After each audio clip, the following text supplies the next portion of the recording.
All right, so we have, it works. That's the main message, it works. So we have the next book, which is book 7. This is called Changing Conditions in Life. And at this point, they've gotten off their sins, they feel relieved and released. They have now got to take a look at responsibility in those different areas of their life called the dynamics.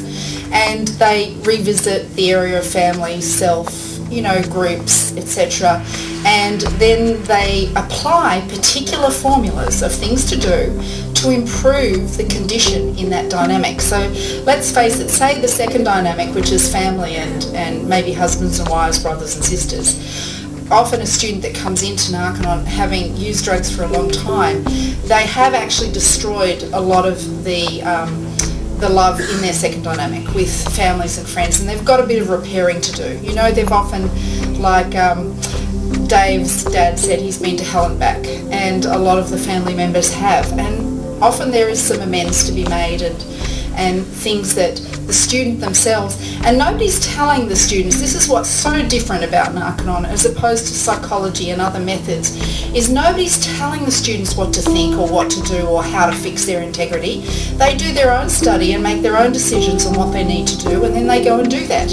And they keep doing that until they get to a point where they have a good result with this book 7, which is Changing Conditions in Life.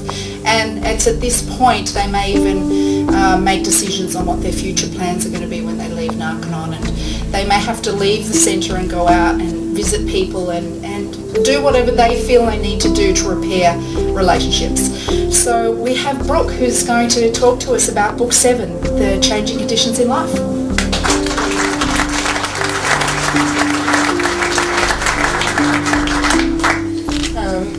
So book 7 is about conditions, which is state of existence that we're all in at any point in time, and there's 12 of them. And the first one, the lowest one, is confusion, and it goes right up to power.